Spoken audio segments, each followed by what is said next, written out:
it's Bobby, founder and director of Lions, Tigers, and Bears here in Alpine, California. And in this segment, we are going to share with you Louie, our white lion, Arusha and Zulu, his girls, African lions. And if you've ever been out to Lions, Tigers, and Bears, you've probably seen them in what we call our Linking Love habitat. And one of the things that we do here at Lions, Tigers, and Bears is we like to rotate the animals so they don't get bored.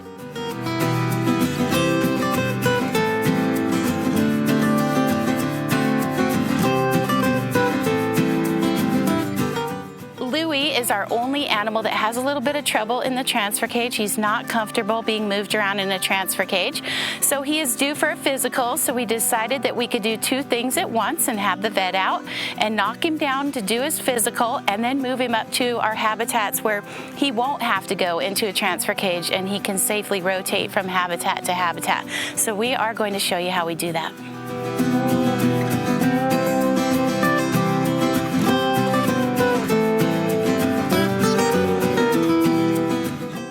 So this is Louie, and he's the first one that we're going to lure into the cage and work on today. And this is his keeper, Martine, who works with him almost every single day.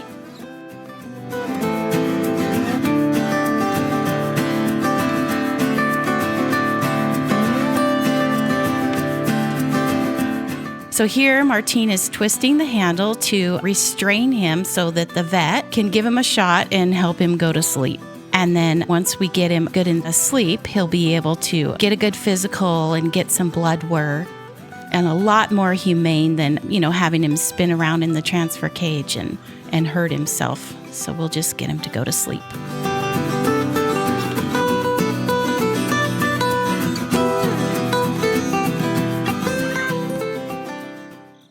This is Dr. Ryan Sadler, and today we're examining and transporting Louie the lion. Louie's a blonde lion, and so he's got some medical issues that we'll check up on while we have him sedate so that it doesn't become a stressful experience for him. After he's anesthetized, we check his level of sedation just to make sure that it's safe for us and safe for him. One of the big things we'll do while he's asleep is take a blood sample. We use a vein on the tail just so that we don't have to get close to any of the parts that could do us any damage.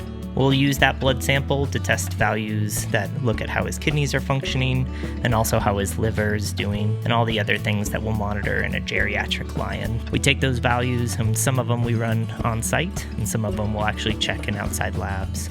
Once we've had a chance to check his vital signs, we'll go ahead and transport him, and then we'll keep a close eye on him throughout the transport, making sure not only that he's breathing and his heart's beating, but also that he's comfortable and not stressed by the whole experience. Louie is one of our more relatively high-strung lions when it comes to transport, and so that we find this way is the best way when we move him to a new exhibit. And it also gets us a chance to look at his whole body and check up on some things that we can monitor in him, such as a cyst around his eye that looks relatively unchanged since the last time we checked it. And we can also check his mane. He does have very sensitive skin, and so he bruises easily. It's part of the inbreeding that a lot of these lion specialty breeds experience. People think lions are so clean.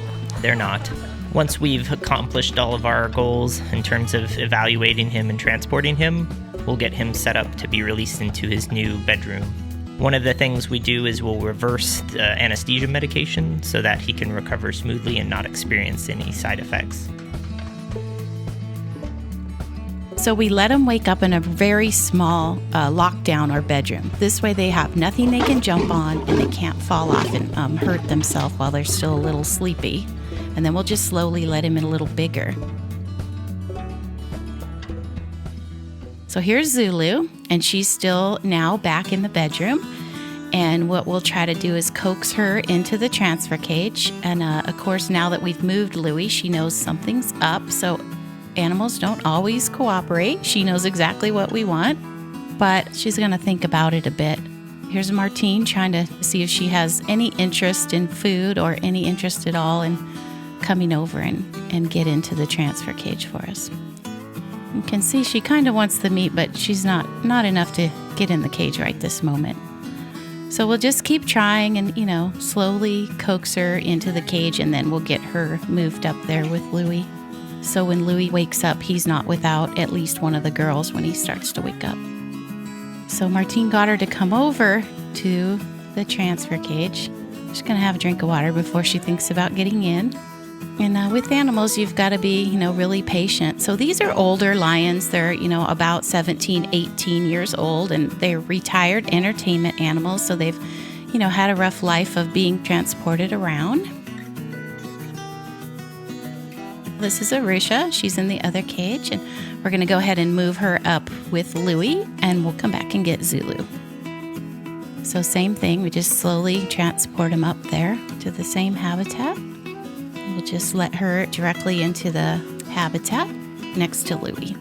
So as you can see, it takes a little manpower, and they have to push the transfer cage up.